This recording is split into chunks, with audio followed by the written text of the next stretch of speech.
Just to start things off, a very warm welcome for everybody who signed in. And thank you for dialing in to today's fireside chat on nuclear energy, tankers, specialty engineering, and investing in scarce real assets to protect against inflation.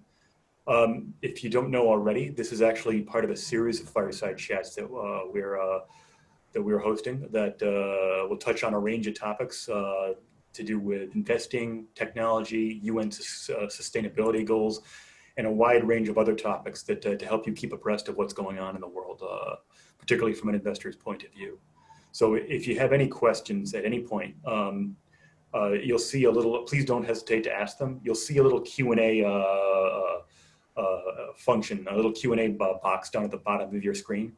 Just click there, type in your question. We'll be answering audience questions at the towards the end of the presentation. So we definitely want to hear from you.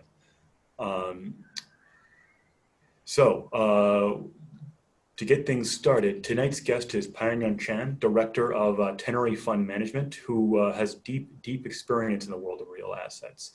So Young Chan has spent 12 years with D.E. Shaw, where he was part of the asset-backed investing team that generated close to $2 billion USD in profits with annual returns in excess of 30%. He's been active in the space all over the world. From 2006 to 2012, he was in New York City, where he was investing in domestic real assets, from real estate to aircraft. He then moved to London in about 2012, where he helped develop the firm's European distressed asset business. And then in 2015, he transferred to Hong Kong, where he helped grow the firm's Greater China distressed business. Since 2019, he's been director of Singapore-based Tenery Fund Management. Situated at the crossroads of Asia's economic booms, Tenery is a platform for bridging investors with dynamic growth opportunities in Asia and beyond in the realm of real assets. So as for myself, my name is Eric. I am the head of content here at iSTOX. And again, for those of you who don't know, iSTOX is the world's first regulated issuance, custody, and trading platform for digitized securities. Our mission basically is to revolutionize the world of private capital market fundraising and investments. So now that we've got that out of the way, without further ado, I'd like to turn things over to Yun Chan. Yun Chan, the floor is yours. I think everybody's looking forward to what you've got to say. Thank you, Eric. Well, good evening to everybody who's joined today. And I think we may even have a few folks from other parts of other time zones. So to those of you who are on, good morning and maybe good afternoon as well. I guess first off, I just want to say my sincere thanks to all of you who really decided to take the time to join our webinar tonight. This year I'm maybe a little bit too much personal information, but I'm in my late 30s now. And I think as you get older, or certainly as I got older, I realized how important time is, or how precious time is. So, for many of you, I think you have to skip dinner, or I don't know, like give up time with your children or grandchildren just to join this. I really appreciate that you did this. So I will try my best to make this an interesting and informative webinar for you. Obviously, thanks to the folks at iSTOX who helped to set this up, Eric, Jiayi, Nigel, and certainly our team at Tenery who helped us put together some of this information as well. Okay, so with that out of the way, just to give you a rough idea of the structure of the webinar tonight, I will speak probably for about 20 minutes or so. I think in the first half of my conversation or this presentation, I will discuss broadly or the high level, the economic investment landscape that we are in.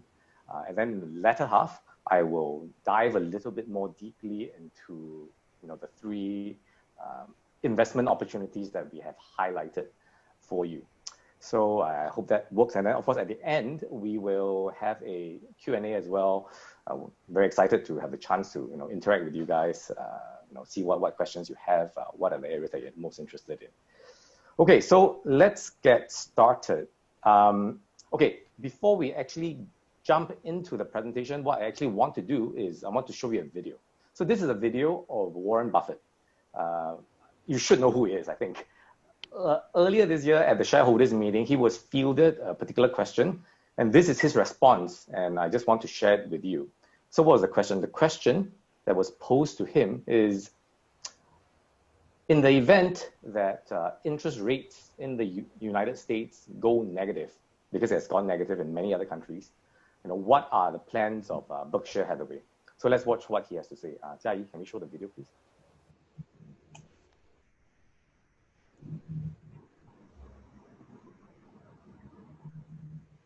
Well, if they were going to be negative for a long time, you better own equities, or you better own something other than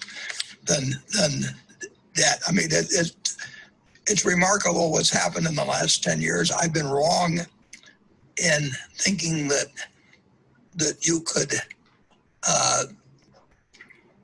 really have the developments you've had without inflation taking hold. But we have 120 odd billion. Well, we have some almost very high percentage in treasury bills, some and some just in cash. But those treasury bills are paying us virtually nothing now. They're a terrible investment over time, but they are the one thing that when opportunity arises, it will arise at a time, and maybe the only thing you can look to pay for those opportunities is the treasury bills you have. I mean, the rest of the world may have stopped. And we also need them to be sure that we can pay the liabilities we have in terms of policyholders over time. And we take that very seriously.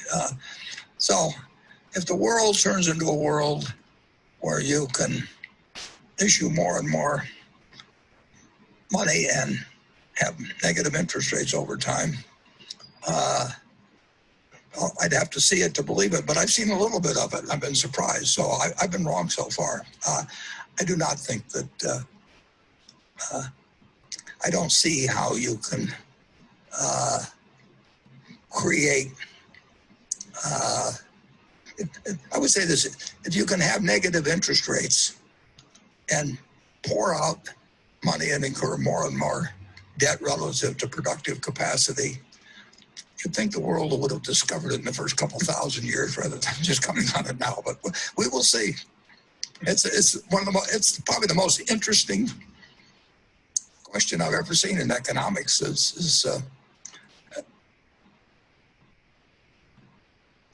Okay, thank you, Jia Yi. It's odd to me that he should mention that this thing that's happening, all this money printing, all this craziness. He finds it very interesting. So to me, it's not interesting. Well, actually, it's interesting to a certain extent, but I think more than interesting, it's terrifying. Why do I say that? Warren Buffett, he's an 89-year-old, 90-year-old man. He's kind of old. On top of that, he's also extremely wealthy, one of the wealthiest person in the world. This may be no more than a mere academic exercise for him, because what happens probably won't affect him that much. Unfortunately, or I should say fortunately for the rest of us, we are much younger. We have hopefully many years ahead of us. On the flip side, though, we are not as wealthy as him.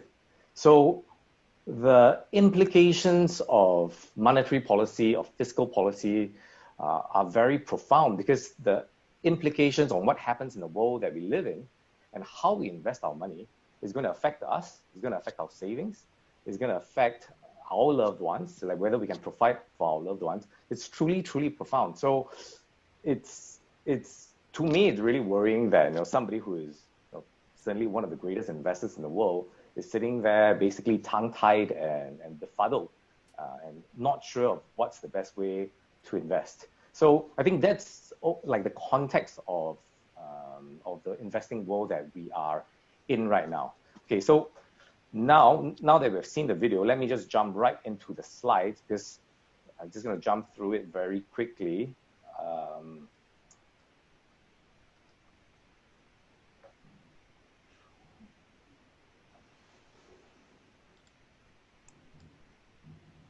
As he has already highlighted, right? We have negative interest rates now.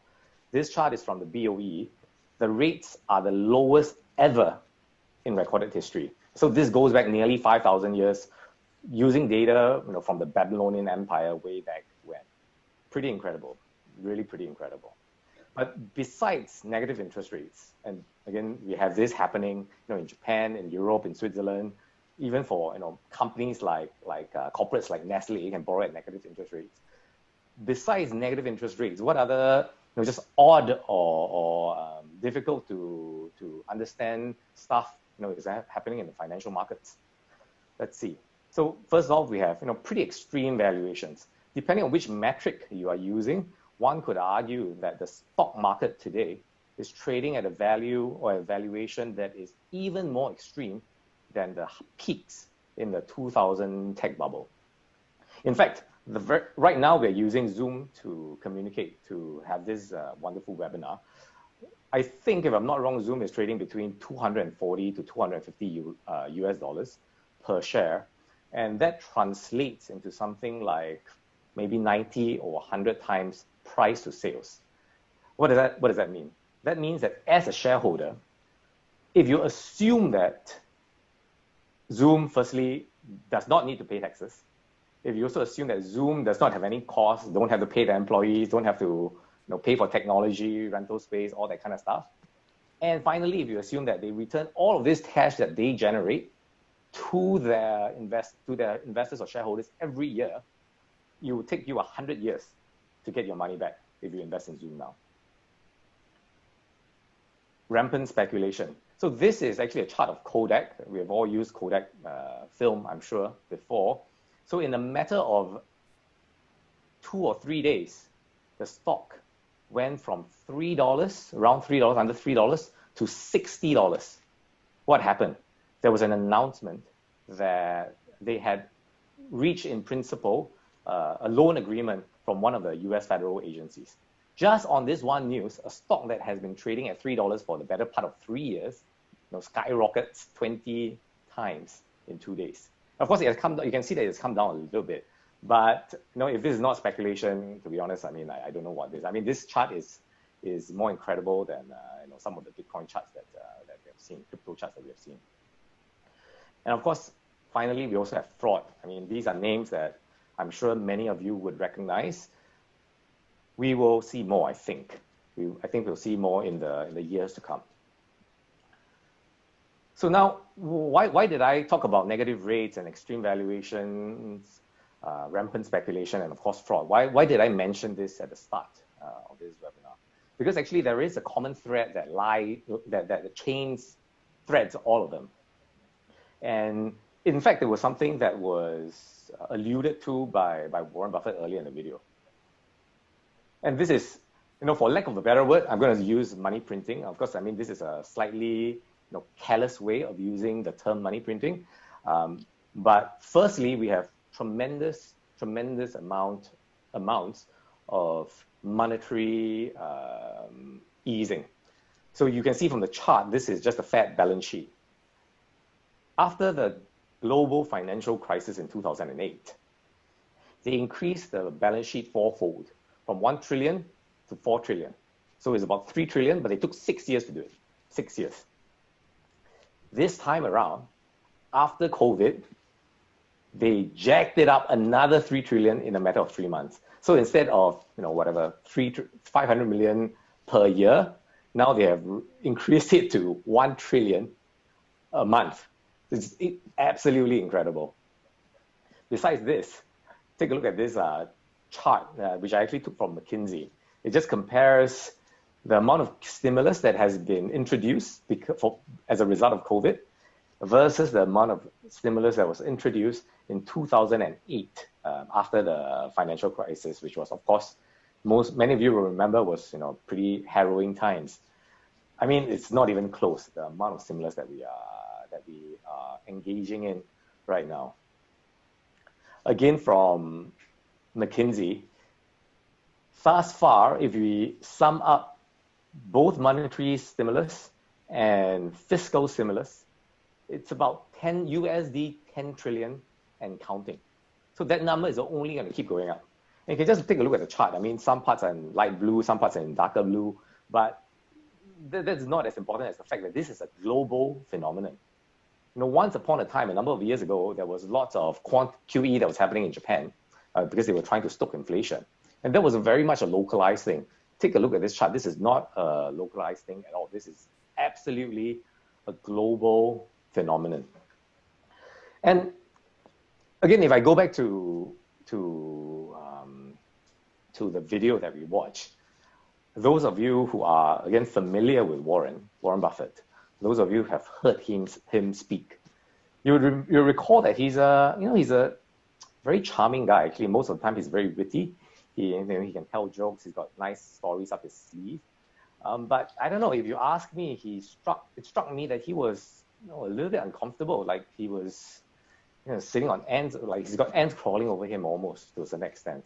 Because, well, actually, I mean, I can't speak for Warren, but I think that, him of all person knows what's going on. And he, as a student of history, understands that oftentimes when governments are given control of the printing press and go, basically crazy with the printing press, bad things follow. And so he's worried, as he should be. He's got many, stakeholders in his company. He's worried. And so you can just see when he was responding, he was not his natural, usual self. The next chart, not to be a fear monger, right? So there have been about 57 episodes of hyperinflation recorded, in recent history. There's no need really to look at the details here. The point that I'm trying to drive across is that, number one, hyperinflation is more common than you think. Number two, it's happened many, many times in recent history, two countries, two nations that we are familiar with. I mean, most recently, of course, it happened to Zimbabwe, the basket case, but even before that in the 90s, hyperinflation was rampant, was raging in the former Yugoslav republics after the war. So hyperinflation, as scary as it sounds, as much as it feels like it's something that only happens to other people, is actually a real and true phenomenon. I guess the other thing that I also want to emphasize here is this chart actually only shows you hyperinflation. And so hyperinflation is an extreme form of inflation, defined as 50%, I think, month-on-month increase in the cost of living or in inflation. There have actually been countless other episodes of very high inflation. So we're talking about inflation well into the teens that are not showing up on this chart. And why am I showing you this? So the thing is, as they say, every unhappy family has a different reason to be unhappy. Like in this case, sure, all these different episodes of hyperinflation have their own unique causes, but they almost always have that common thread of, irresponsible governmental control of the printing press. And so that's what scares me instantly. I guess that's what scares Mr. Buffett.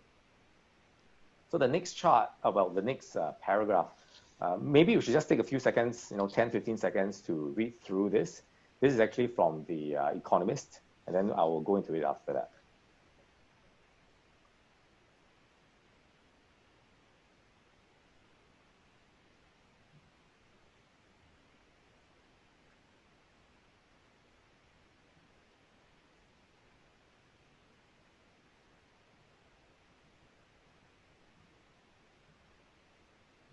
Okay, I guess some of you may still be finishing up, so I'll just give a quick summary. I think what they're saying here is that every episode of hyperinflation has certainly its own unique characteristics, but there are definitely common patterns. What are they? The one is most of these countries have some underlying fiscal problem, which actually just means that the government does not have enough money, it's not collecting enough tax revenues to pay for all the things that it needs to pay for. Salaries, building roads, all that kind of stuff. And then after, so they have this fiscal problem, and then they're suddenly hit by a shock to the economy. And when this shock to the economy happens, tax revenues collapse, there's a big hole in public finances, and the government actually makes the decision to fill up the hole by actually printing money. And then so when they start printing money, the supply of money goes up and pushes up inflation. And then finally, in the most basket case scenarios, this process just becomes reflexive or takes on a life of its own. Because the more money that they print results in greater inflation. Greater inflation means that the real value of their tax revenues collapse, and they're forced to print even more money to make up for it. And of course, this eventually leads to a loss in confidence, oftentimes in both the government and the currency, and then you have crazy 10,000% inflation rates in a month. Why is this scary? Or why is this worrying? I think if you just look at the points that I highlighted in red, underlying fiscal problem, we absolutely have that in many, many developed countries today. Problem begins with a shock to the economy. COVID is goes without saying, right? And then government fills it by printing money, increase in money supply. We have already started seeing money supply ticking up in the monetary aggregates. It's very worrying. I mean, again, I am not saying, and in fact, I think that we're still quite a ways off from hyperinflation, but the government, the central banks are doing everything they can to increase the rate of inflation. And as long as they don't get it, I think they're just going to keep doing more of what they're doing. At some point, I think they're going to succeed. Then the question is, in this kind of environment, how do we protect our wealth? How do we invest our money? Okay, so let me just quickly summarize, right? Like we've gone through a few slides. What do we know? We know that there's unprecedented amounts of monetary and fiscal stimulus by the governments. What else do we know? We know that your money is guaranteed to be worth less in the future. Maybe not worth less tomorrow, but in a year's time, in 3 years' time, in 5 years' time, it's guaranteed to be worth less. This is, in fact, official policy of governments around the world. We also know that financial markets are trading at crazy levels. Negative rates. Do you really want to buy a bond that actually requires you to pay interest? Extreme valuations. You may think that Facebook is a great company or Google is a great company. Zoom certainly is a good company, I think, but do you want to pay 100 times price sales for it? Lots of speculation, there's fraud. How should we be investing? How should we be parking or stewarding our wealth and our children's wealth in this kind of environment? And I mean, okay, I put in point number 4 just to be a little bit cheeky, right? The point is that you and I, we are not Warren Buffett. We have to plan for the future. We have to think about whether we have money for retirement and all that kind of stuff. So what are we going to do in light of what we know is happening today? And that is actually what we are going to be spending the rest of this webinar discussing. Because what I'm putting to you, or what I'm asserting to you, is that in times like this, where the government is explicitly debasing currency, we have to own scarce and productive real assets. This is one of the few ways that we can protect our wealth. So later on, I'm going to talk about 3 different investment sort of like sectors or themes that we like: nuclear energy, tankers, oil tankers, and one particular specialty engineering company. I'm going to show you how we like investing in boring but essential businesses like this. We like investing in companies that actually trade at large discounts or substantial discounts to NAV, which is net asset value, and where they have clear catalysts in the near term that can propel much higher prices. So I'm going to share in more detail later on how these assets hopefully can at least protect your wealth in an inflationary environment, but more than that, hopefully can even help you generate or compound your wealth going forward. Okay, so first one is nuclear energy, or more specifically uranium. And just as an FYI, what you see over there is actually uranium oxide. It's actually a yellow powder or thing. And so one of the colloquial terms that is actually used for uranium is yellow cake. And that's what you're actually seeing over there. So what is our thesis? Why do we like uranium? The story is almost a little bit too simple, and sometimes you will find it hard to believe. But here goes. The point is that uranium is a critical, or not uranium, but nuclear power is a critical source of electricity generation. That's number 1. Number 2 is that the uranium market, uranium as the feedstock for nuclear power plants, is actually in deficit. So the world is producing less uranium than it needs. So despite the fact that nuclear power is extremely important, is essential, despite the fact that the market is in deficit, the cost per pound of uranium is actually trading below the marginal cost of production. So that means that for many producers or many miners out there, every pound of uranium that they sell to their customers, they are actually losing money. And what I guess I'm positing today is that there are only two possible outcomes. Either the price of uranium goes up from $33 now to probably 50, 60, even higher, $60 or even higher, or the lights go up. I don't know. I mean, I know the way that I'm betting on what the outcome is going to be. Okay, but let's go into just a little bit more detail. So the first off is that what we want to understand or should understand is that uranium is probably the fourth most important critical source of electricity generation. Number one is still coal. We may think that we are phasing out of coal, but coal is still a very critical source. It takes up 40%, followed by natural gas, followed by hydro, and then it's by uranium. On the chart on the right, you actually see that towards the top, actually amongst the developed countries, uranium is actually, nuclear power is actually a bigger contributor of electricity production than the world average. 25% for the US, up to 75% in France. And then towards the bottom, you can see that the developing countries are playing catch up because they understand how crucial it is for them to diversify their energy sources and to reach the levels that the Western world is in. And why is this the case? I think that this chart, it might be a little bit of a summary, but the fundamental point is that nuclear power is vastly, vastly, vastly more efficient than every other source of fuel right now. So way back when, many thousands of years ago, we started off by using wood, biomass. Thereafter, we went on to using fossil fuel. We started off with coal, then we moved on to crude oil related products, and then more recently have rediscovered nuclear as a source of energy, right?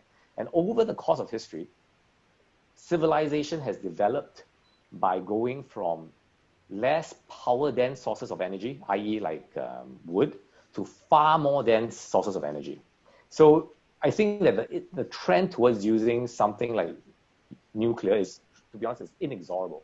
No, we're not saying that nuclear is the only solution that we're going to have or that we're going to use, but as a portfolio of the energy source for any country, I would almost argue that it would be irresponsible for large countries to not think about using nuclear, given that it's so cheap, given that it's so clean.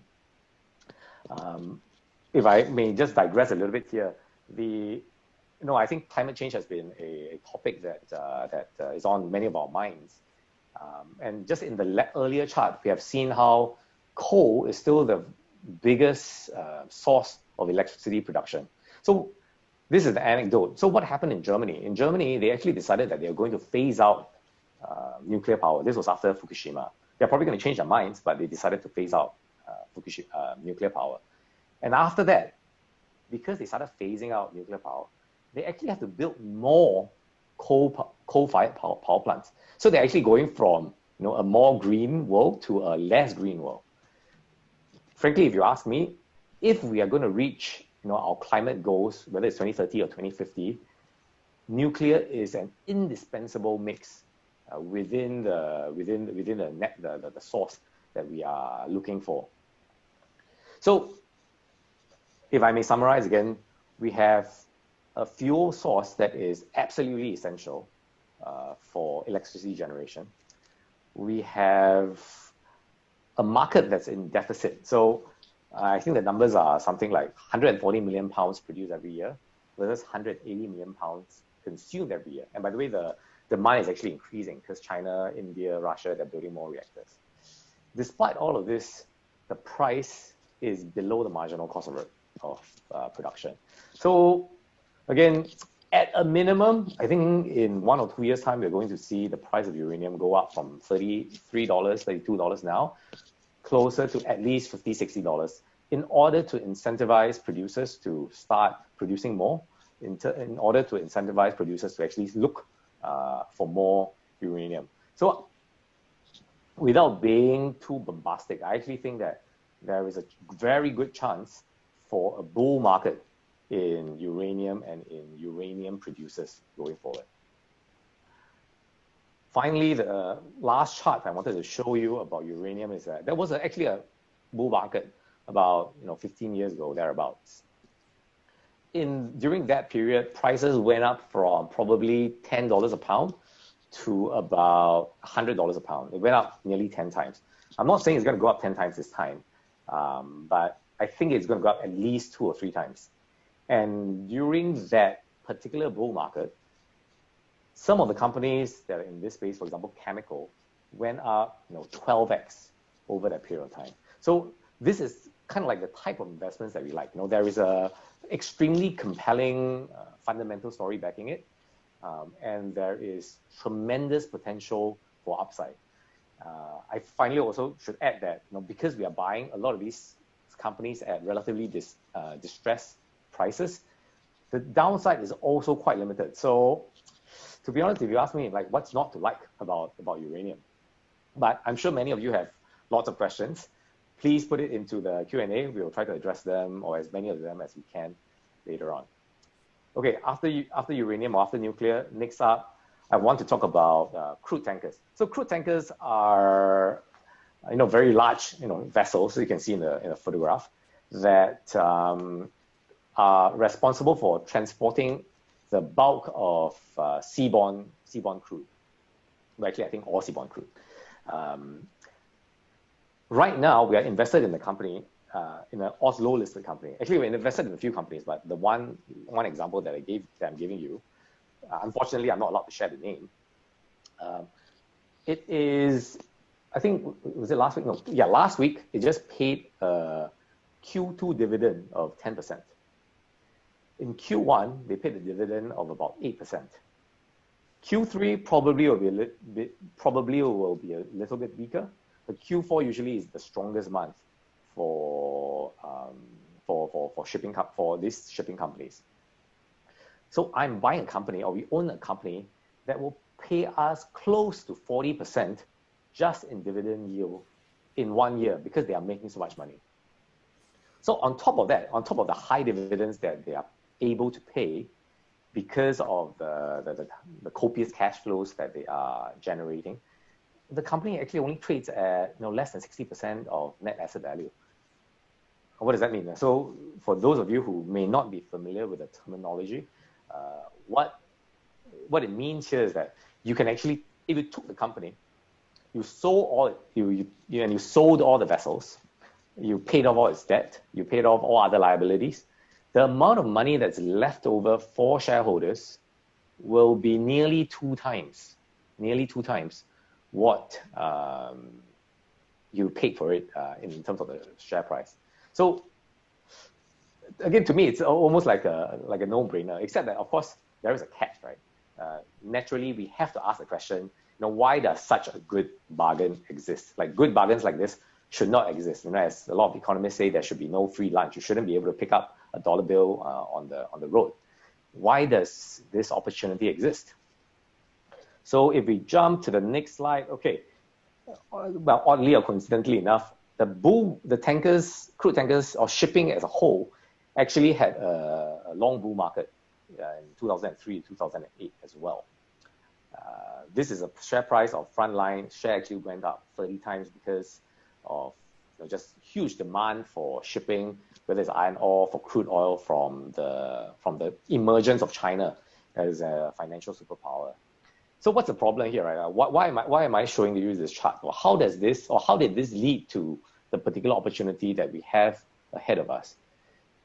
So the answer is because shipping, and as many other cyclical businesses, is extremely capital intensive and extremely cyclical. So when you have a bull market, what happens is that in 2007, 2008, everybody wants to be in the shipping business. Everybody wants to be a shipping investment banker. Everybody wants to own shipping stock. So when that happens, lots of money goes into shipping. And when lots of money floods into any one space, a bubble develops. That bubble manifested itself in a huge order book. So in 2007, 2008, at the peak of the market, everybody was ordering new ships because they foresaw that ships are just going to make them a lot of money going forward. But then what happened? Firstly, we had a global financial crisis.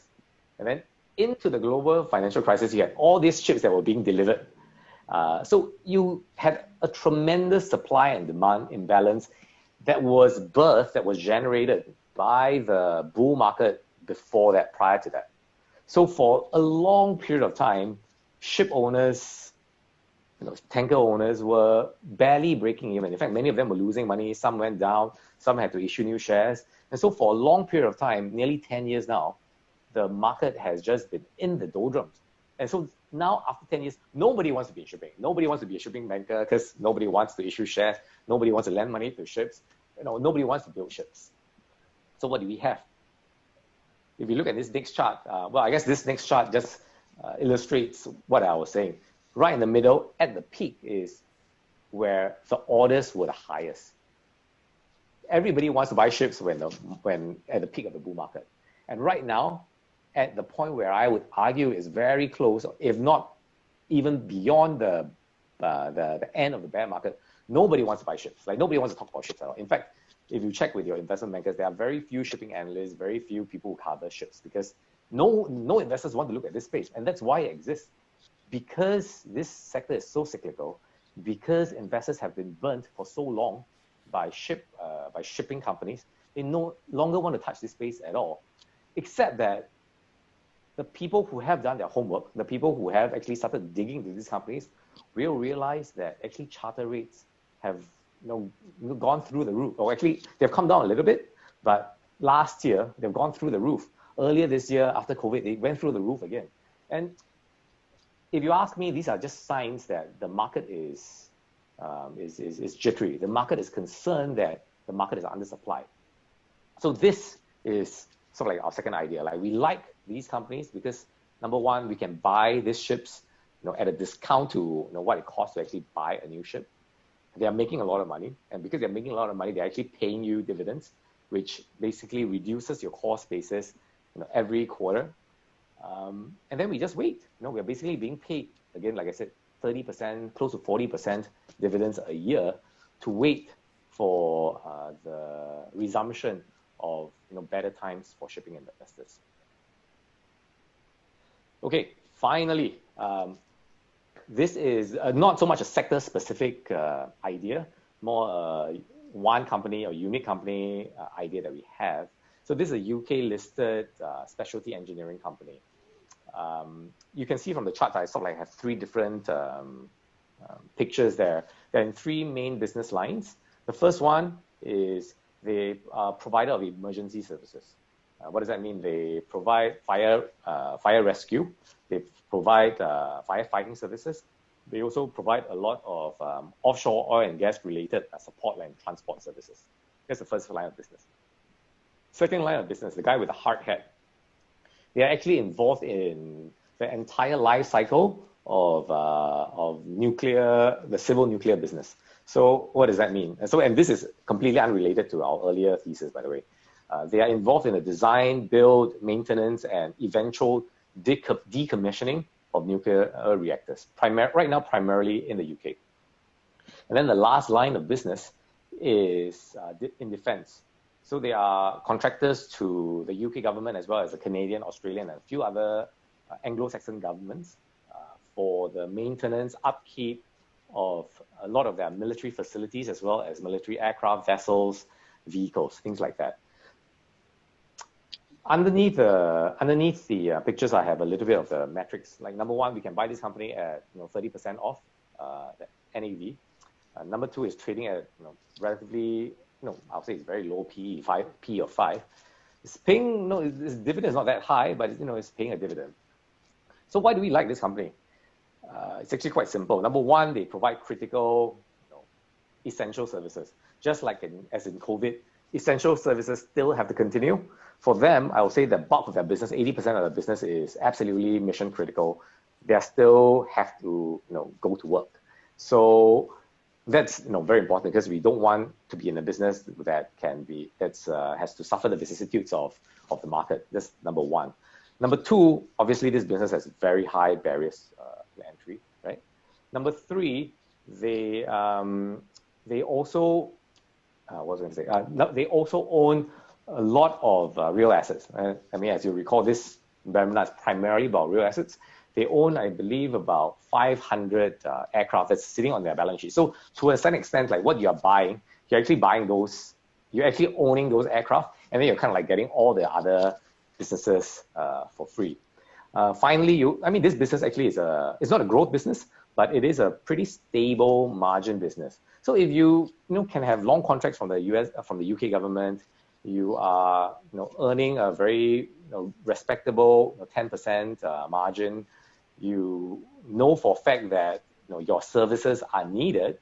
Normally, businesses like this would trade at much higher multiples, almost like a utility, I would argue.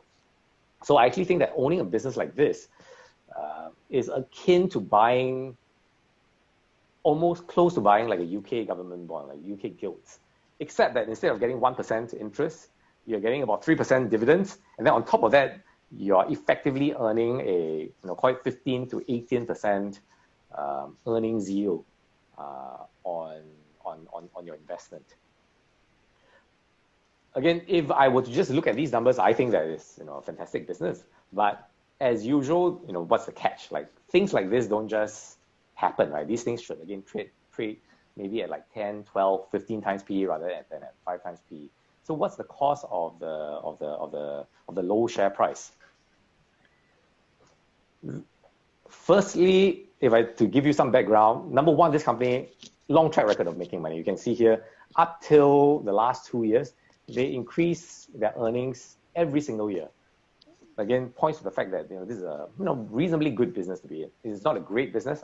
This is not a business that will give you like 50% year-on-year growth, but it's a reasonably good business to be in. But despite all that, the blue line, you can see that the share price has been actually not performing well at all. Since 2014, it's been just on a downward trajectory. Why do we think this is the case?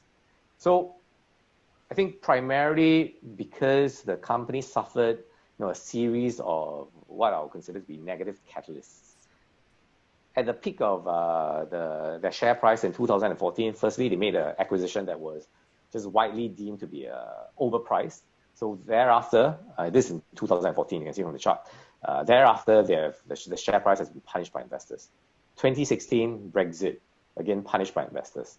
2017, they actually lost a number of contracts with the UK government. So, okay, it makes sense. They should be getting punished by the government.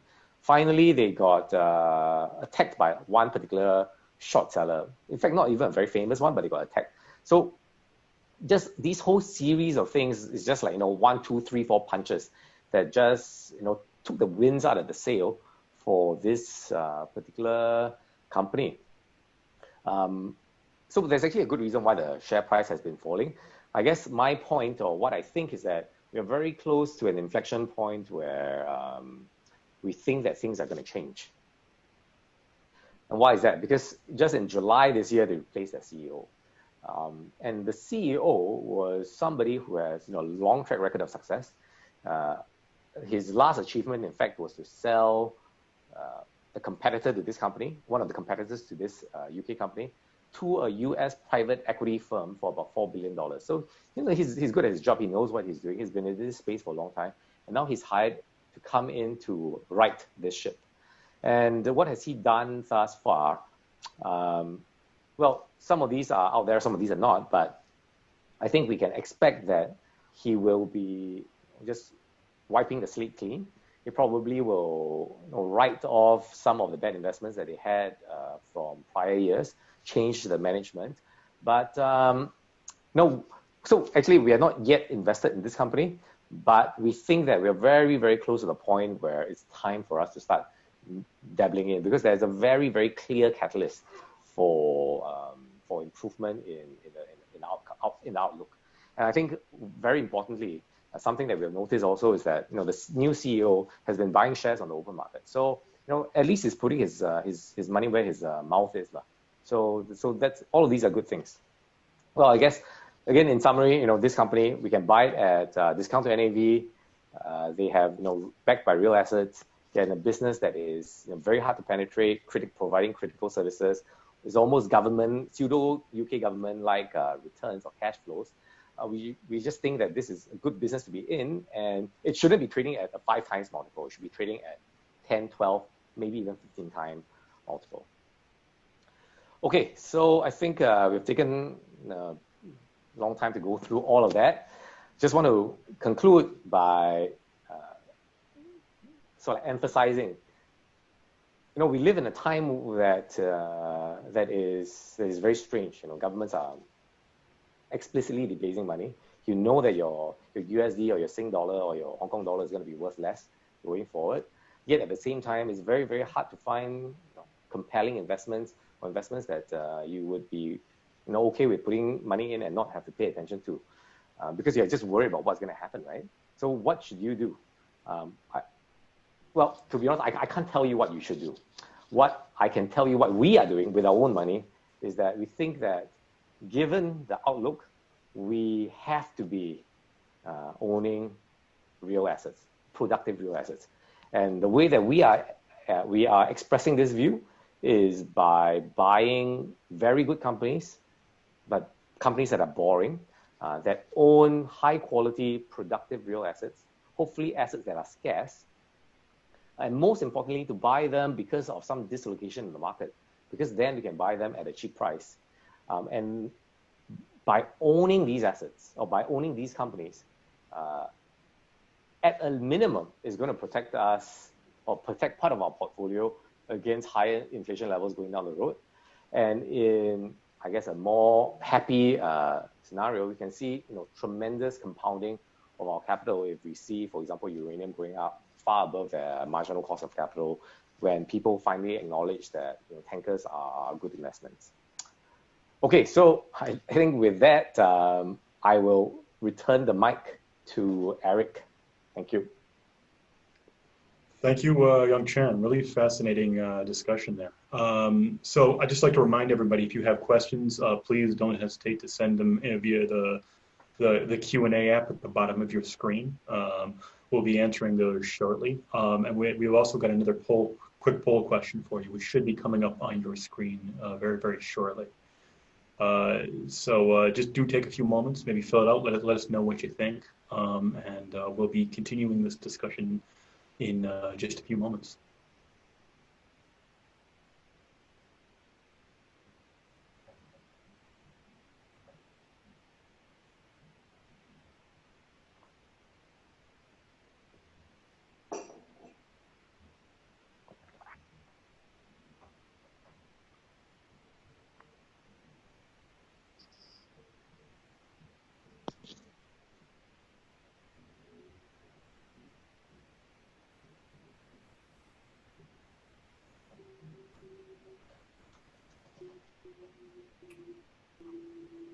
Okay,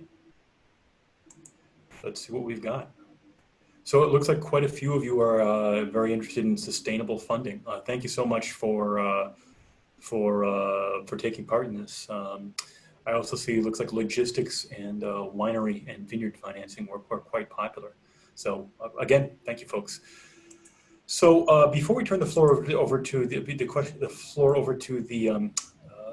the discussion over to the floor for some questions, I actually had a few for you myself. Young Chen, maybe I was wondering if you could maybe address how does Tenery go about identifying companies or real asset investment opportunities that they like? Are there common characteristics for good investments here? For example, why tankers, uranium, and specialty engineering versus maybe some other type of scarce real asset? So that's a sort of like a broad question. I just address it very briefly. Number one, how do we come up with ideas? Actually, oftentimes, good ideas come up from existing investments that we already have. So we already own a particular company. We are studying the company. We understand the sector. But the more we understand the sector, the more we find out about the sector, we may find new investments. So that's sort of like the first place where we find new investments. We also have, I think, maintained a relatively large network of other investors that we communicate with. That's a second source of information. And then finally, we subscribe to a number of, I'll say, trade journals, newsletters, things like that would originate certain ideas. Most of the ideas, of course, are not applicable, but the interesting ones we will do more work on. I think to your other question is, what are some of the common themes that underline the investments or the topics that we talked about today? Obviously, the most obvious one is that they all are owners of real assets. So you actually can look at the balance sheet they own, whether it's planes or ships or mines. That's the first thing. The second thing is actually that we generally like to invest in sectors that are dislocated. So why do I say, and what do I mean by that? Usually something has happened that has led to investors leaving that space. And because investors have left that space or don't like that space anymore, prices are cheap, prices are attractive. And then the counterpoint to this actually is that there are many other real asset-based businesses out there that are not as attractive to us. Why? Because they are actually very attractive to investors, and therefore they're trading at premium prices. Like an example that some of you may be familiar with would be like cell towers. So cell towers, I think it's got very attractive business opportunities going forward. However, if you want to invest in the cell tower business, which is a real asset-based business, you have to pay pretty rich multiples. You may still make money, but I think that your downside is greater there and your upside is less. So I think at the core, we have to make an assessment on what the risk reward looks like. So therefore, we'd like to look at things that are just kind of like bombed out. And because they're bombed out, they are trading at prices that are there's just not that much downside anymore, which is evidenced by the huge discounts to NAV. That's just one sign, but an easy sign to mention. And the second one would be, again, we want that upside, right? We want to invest in companies in sectors that have the potential to go up 2x, 3x, even 5x. If I were to invest in a business or a real asset business that is priced at much higher multiples, the upside is much more limited. So I don't want to take that bet. Okay, so thank you. And maybe another question. Maybe I was wondering if you could maybe address real estate and whether or not real estate investing, are there circumstances in which real estate can be considered a scarce real asset? I guess it goes without saying that real estate is definitely a real asset. I certainly would think that real estate is also going to be a good protector of your wealth in inflationary environment. You'd much rather be in real estate than to be just owning cash. I think that as always, you have to pick your spots, right? You have to pick your spots. If you are investing in, I don't know, like commercial office space now, assuming that the prices haven't changed, I'm not sure that commercial office space might be the most attractive space. Certainly it's not scarce if you just look at how many skyscrapers are being built. On the other hand, if you're looking for maybe very unique logistics spaces, perhaps for data centers, perhaps to take over some of the manufacturing capacity that is going to be repatriated from China back to the States or back to Japan or wherever the place might be, I think these could actually be very interesting opportunities for the investor who's prepared to do their own homework. Great, thank you.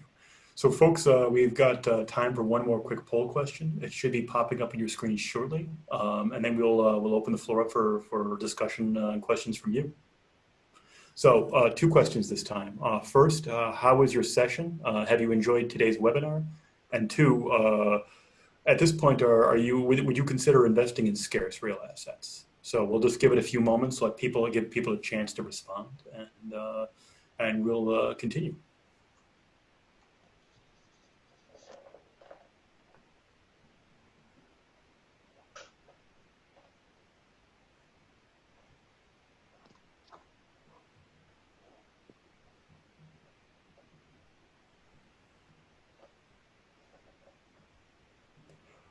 Okay, so it looks like we got quite a few people responding to this one.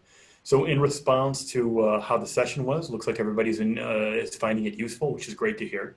And as far as would you consider investing in scarce resources, looks like the vast majority, in fact, everybody who responded either is definitely interested or is quite interested, but would have to know more. So with that in mind, let's launch into the rest of the Q&A session, see if we can maybe some of the your additional questions and concerns can be answered. So you maybe get a better, clearer idea of whether this is something you may want to consider. So to kick things off, let me just take a look here. I see we're getting a question on inflation versus deflation. So specifically, while there are many in the inflation camp, there are also many who there's also many others who make a good cause for deflation. What are your thoughts on this? And does this affect your thesis to invest in real assets? Yeah, so this is a good question. It's something that I actually think about a lot. Why do I say that? I think simplistically, if you need lots of money, you think that lots of money should, or increasing money supply should lead to inflation. However, there are really very many intelligent people out there, much more intelligent, much more learned than I, who are in the deflation camp.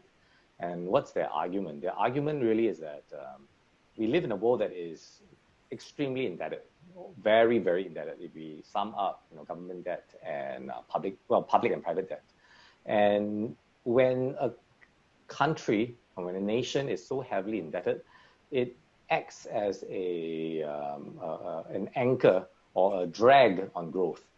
And ultimately, rates or interest rates or inflation or deflation is very, very much tied to the growth in the country's economy.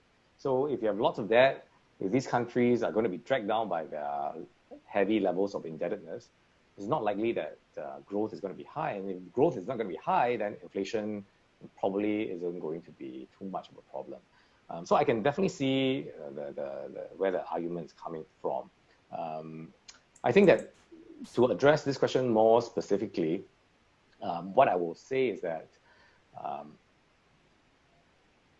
our thesis actually works very well in an inflationary environment because the prices of assets are just going to go up. However, I would argue that even in a deflationary environment, as long as it's not too severe of a deflationary environment, we have very interesting sort of like idiosyncratic catalysts that are driving our thesis that deflation possibly won't affect it that much. So why do I say that? Let me just give you a very quick example, right?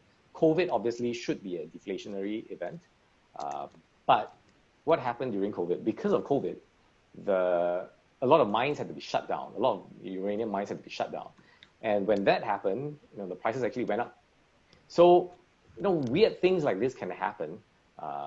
And we can benefit because we are actually investing in sectors that are just structurally very unbalanced. Like, there are many things that can happen that will benefit us, and maybe only one or two things that can happen that will hurt us. So sorry, long story short, I know I was droning on, right? Long story short is our thesis will definitely do much better in an inflationary environment. However, we think that many of our theses will still do very well, even in a world where inflation is much lower than we think. Great, thank you. I'm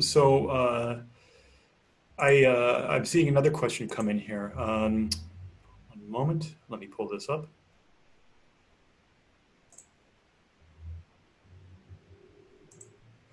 So will geopolitical tensions between big economies affect the growth of scarce real assets? So I think this is I'm thinking particularly some of the tensions between China and America here may have been on this question asker's mind. So maybe can we tackle that?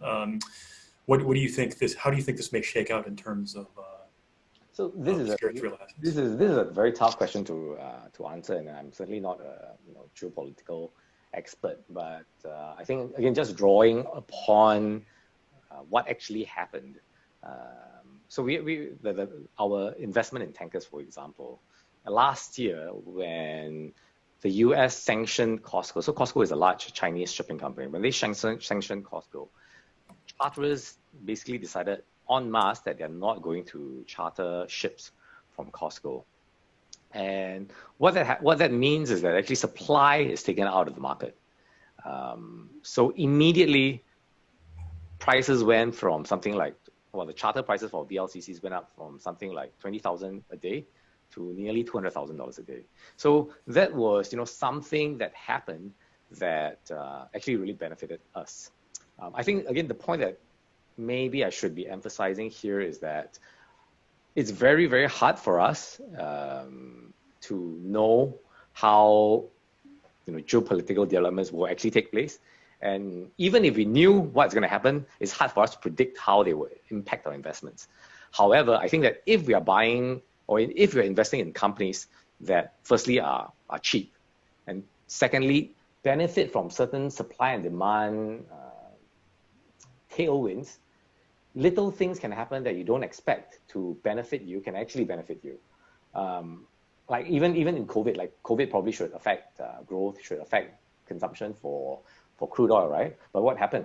Because consumption for crude oil fell, a lot of crude oil that was produced had to be stored. And this crude oil was actually stored on these large tankers. And so that again took supply out of the market, and then that caused prices to spike again. So again, long story short, I think you want to be invested in companies, and we are trying to be invested in companies that just have the supply-demand dynamics that is working in your favor rather than against you.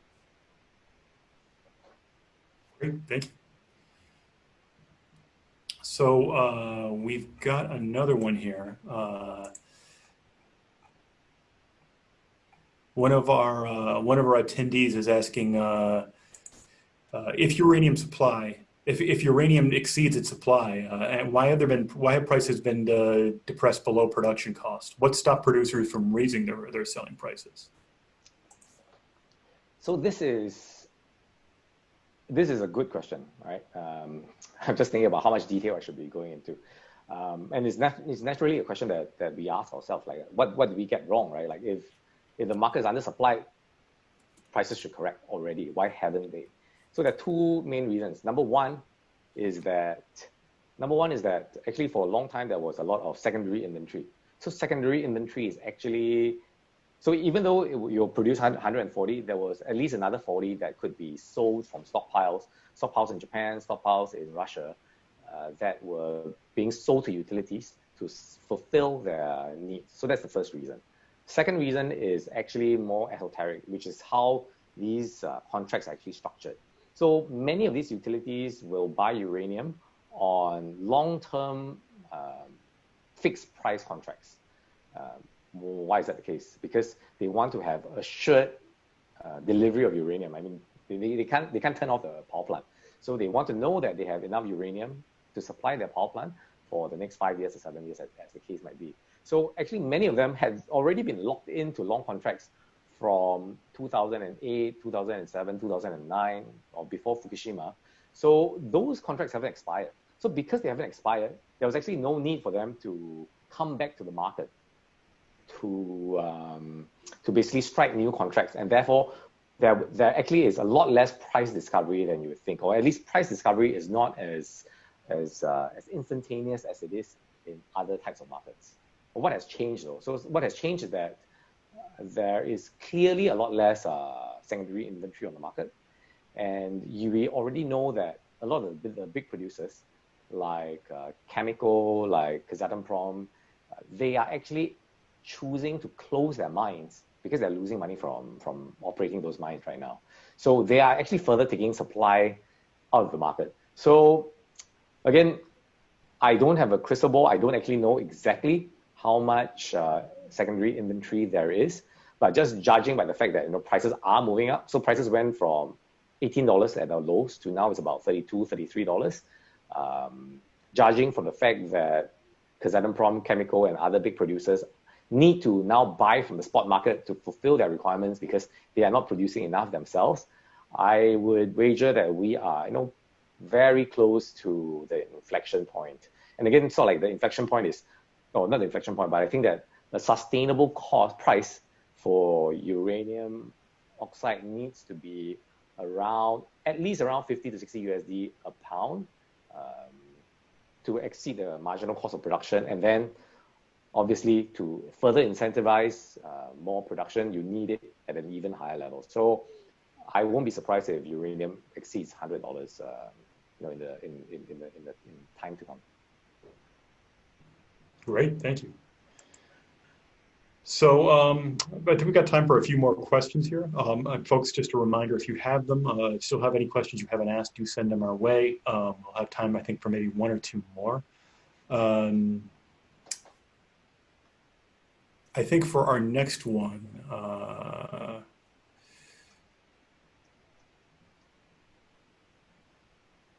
okay, I think this looks like, so one of the, looks like Ann Kim is asking, saying, writes, thanks Yunchan and Ternary Fund for these insights. Question, equity markets. Have stocks run too much past COVID-19 lows in March and April? I don't know. Okay, so not to be silly, but gun to head, I think that markets have more room to run. And the reason I say that is just, I mean, we look at certain supply and demand dynamics. We track certain supply and demand dynamics of the main stock markets around the world, and just judging from what's happening underneath. So beyond the obvious, which is the share price itself, when we look at things like volume, when we look at things like breadth, when we look at things like some of these other metrics, it suggests to me that in the intermediate term, I think that that prices can go higher. Now, obviously, there are a lot of headwinds, whether it's COVID, whether it's the US presidential elections, all of these things can derail it. But if I were to just purely go by supply and demand information that the market is giving us, in the intermediate term, I think that it's more likely to go higher than to go lower. Okay. So just a few more. I see we're actually getting quite a few questions on uranium. So one of our attendees is asking, how confident are you that price earnings ratio or price or low price NAV ratio will turn before your charter life expires? What if the market remains bearish for longer than you think? So that's a good question. I think first off is that our fund doesn't have a charter life. So our fund is structured as a hedge fund. So it is an evergreen fund. But I think the more pertinent question really is, no, these are dislocated markets. Can these markets stay dislocated for a long time? In which case, it's like dead money, right? And obviously, we don't want that. The short answer, of course, is that, yes, anything can happen, right? We don't have a crystal ball. But we only, again, invest in sectors or in companies where there are clear catalysts. So what's the uranium catalyst? Again, the uranium catalyst is Kazatomprom Chemical shutting down mines and prices actually moving up. In fact, we are seeing prices of enrichment. So, okay, you have the oxide. After you have the oxide, you need to convert the oxide to a fluoride. And after this fluoride, you have to enrich it to the right percentage. So we are already seeing some of these parts of this life cycle, or the pricing for this life cycle actually going much higher. So there are clear catalysts that are suggesting that price for uranium actually will go much higher. For tankers, I mean, there's also an obvious catalyst actually. For many, many years, we're talking about from early 2010, 2011 onwards, charter rates have been extremely low. I mean, there was occasional brief spikes, but they've been very low until last year. So last year, what was the catalyst? The catalyst was actually IMO 2020, and they needed to scrap a lot, or all ships basically need to be fitted with scrubbers. If not, they need to use very low sulfur fuel oil. And because of this, some ships are being scrapped, etc. And people are worried about what the implications might be. So there are clear catalysts that are showing up in the pricing that suggest to us that it's about to turn. Of course, we could still be wrong. And the fact of the matter is that, hey, if this goes, if prices don't turn, if prices stay low, we will have to admit that our investment was wrong, and then we will have to get up. In which case, we have to find other new investments. Because I mean, we have a suite of investments in our portfolio. We are not just banking on any one idea to make hay. Great.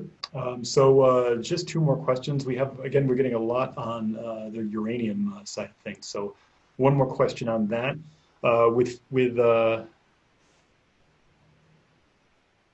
With Fukushima and Chernobyl concerns and many competing alternative energy developments, e.g. solar, hydro, etc., is nuclear still a clear winner in regards to investments?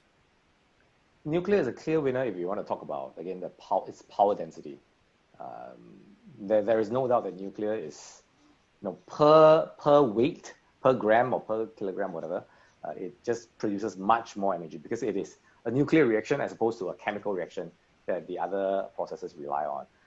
That said, I think that any responsible government needs to make sure that it has a diversity in terms of how it is sourcing its energy. So by no means am I saying that we are going to go to 100% reliance on nuclear for electricity production. But I do think that we're going to go to much higher levels. And these much higher levels, maybe 20, 25%, is going to entail significantly higher uranium prices. Okay. So just we've got time for one last question. I see Jacob Coe asks, when you look at some of these dislocated asset types, you can see there are many years of underperformance, 4 to 5 years. How do you get comfortable with that on each of these thematics that you're on the cusp of an inflection point, if not several years out for that?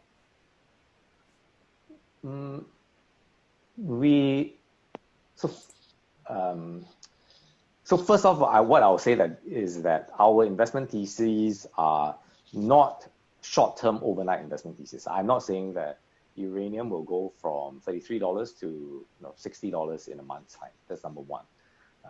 So we think that this is going to happen. Could it take a year? Could it take 2 years? Maybe it'll take even longer. We hope not. But first off is when we are looking at investments like this, we should make sure that we are allocating only we have to size the investments properly, right? You don't want to put all of your eggs into one investment that may take 3 years to play out. That's the first thing that I would emphasize. And we are prepared for that. So we acknowledge that some of our investments may take, again, a number of years to play out. Second thing is that despite that, obviously, we would much rather have much faster crystallization of our ideas. So again, we are looking for the types of investments, the types of markets where something is happening. There's some kind of a catalyst that could lead to a re-rate in prices. Again, in tankers, it's IMO, it's the change of the propulsion. In uranium, it's some of the specific things happening with mines. Ultimately, as investors, we don't know what's going to happen in the future. We have a portfolio that we divide amongst something like 7, 8, maybe 10 different investment themes. Some of them are going to take longer to play out. Some of them are going to play out very, very quickly. We never know with perfect hindsight which ones will play out when. So we have to construct this portfolio that allows us to weather the storm. Some of them are going to take a while, and some of them are going to do well. And so that's how we invest. Like it is an issue, and that's how we address that issue. Like there's no way that we know that our investments will play out like tomorrow. Great. Okay, I think that's about all the time we've got for tonight. Young-Chen, thank you so much for your time and the fascinating discussion. And once again, thank you to everyone of our audience as well for tuning in. If you found this discussion informative and educational today, do keep an eye on our social media channels and our events page on our website. We have a lot more great events programming coming up for you. All of it online. If you have any further questions or concerns or questions for either iSTOX or for Young-Chen, you can contact us through email at media@iSTOX.com. And again, thank you so much for joining us here tonight, and we will see you next time. Thank you. Bye-bye.